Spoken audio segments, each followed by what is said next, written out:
So I didn't really know this, and maybe you didn't too, but somewhere during The Dark Knight Rises, apparently Bane came back to die with your city. And Batman I came back to stop you. and had a baby. His name, Capone.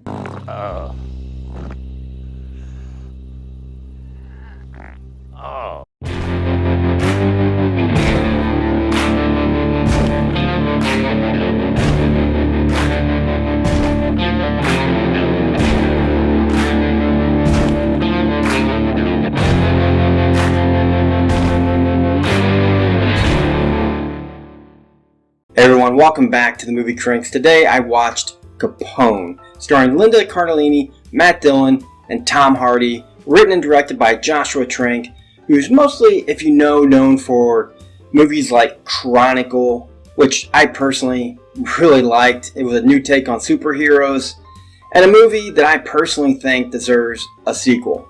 And then there was Fant Four Stick, which, here though, Trank tries his hand at something new, something different, with the gangster genre. And I get it, Trank, and also Tom Hardy. You read the script, you said to yourself, this is an interesting take on the whole gangster Al Capone genre. And that's even what I said. The true story of Al Capone's final years after he was released from prison after 10 years into a sentence, going mad due to neurosyphilis. No longer a threat to society, Capone spends his remainder of his days creeping around his Florida mansion, smoking cigars, stalked by the FBI agents, fantasizing about the $10 million he stashed away somewhere, haunted by ghosts of his past, and pissing and shitting himself senseless. I'm sure Tom Hardy read this script and said, I'm going to win a fucking Oscar. By now, you also probably seen Hardy, and you'll know he's currently the king of mumble acting. What? When's the next one? For this leader, one bandit down.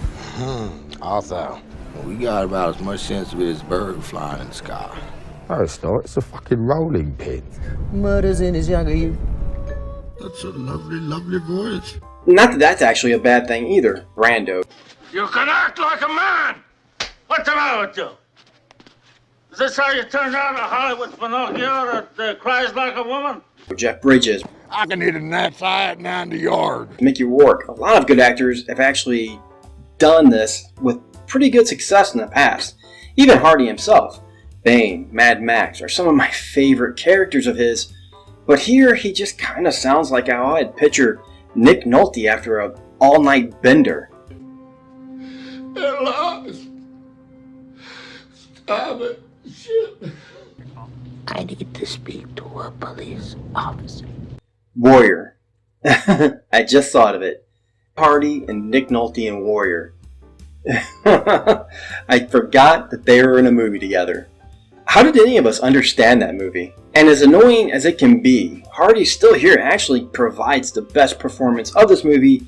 I can't get too deep into knocking it. You can see he really fell into this role and gave it his all, like he does with all of his roles, but the script here was just boring, and the tone was just everywhere. At times, I was feeling like I was watching a Stephen King horror. I believe I saw even Pennywise in his balloon. And then it would shift back to a biopic. Then it would shift back to the horror. And sometimes, briefly, unfortunately, very briefly, we would get a little bit of Al Capone in his earlier days.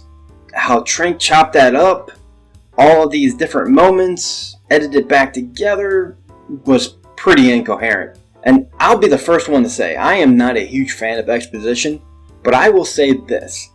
An hour and 43-minute biopic that I saw here could have definitely benefited from another 30 minutes of just exposition alone, recounting Capone's early days, something to pick up the pace and advance this just dirty, muddy plot.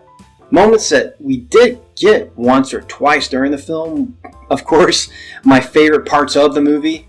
But if you think this is going to be an all-out gangster movie, you're going to be extremely disappointed.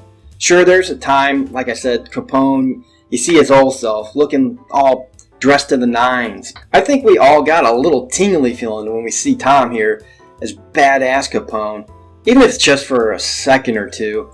There's also a time that's in a warehouse where they have somebody tied up. It's gory, it's bloody, it's fucking beautiful.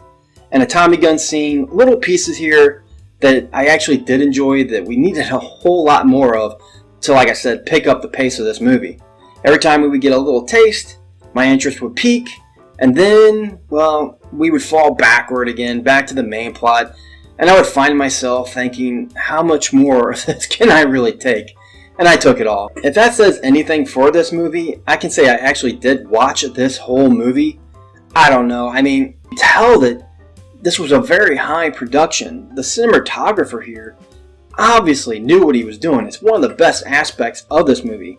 Linda Cardellini, who also plays Capone's wife, also gives a really good performance. And even though this is a Tom Hardy driven film, she actually is in more of this movie than I actually expected. I don't want to take anything away from her. I mean, if you see this movie, or if you have seen this movie, and you've seen that shit scene, if you can film that scene without vomiting all over yourself, you're a champ in my book.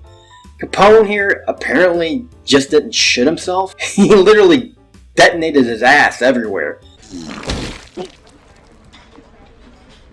But at the same time, while we're on the acting here, there are also some things I gotta call out, and that's the people and the actors who played what I call the Old Faithfuls, the men who still follow Capone, even his son here. Those characters that were completely wasted. Actually, they were completely useless. But at the same time, I'll be honest, it didn't even matter because, well, like I said, they're not just useless, they just kind of sucked. I don't know, maybe on Trank's cutting room floor there's a brilliant performance by them, but just not in this movie. Shit, maybe on the cutting room floor there's a brilliant Al Capone gangster movie set in Chicago during the Roaring 20s with violent bloodbaths, character development, and Tommy guns galore with cool Tom Hardy one-liners. Then I will break you. But not here. Capone is a D+. Not as bad as I actually envisioned going in. I did check out some reviews online. They were really trashing Tom Hardy pretty hard, saying he deserves a Razzie for this role. I personally don't think Tom Hardy deserves a Razzie for this role that he obviously put his heart into. But if you're looking for an epic, just bloodbath gangster movie, this is going to be a very big disappointment. Anyways, guys, do me a favor. If you like this review, hit that subscribe button. Do it! Do it! Come on! I'm here! Come on! Do it now! Hit the like button till your fingers bleed. Share it, let all your friends know about it, and join the cranks. Until next time, guys, I'll see you later.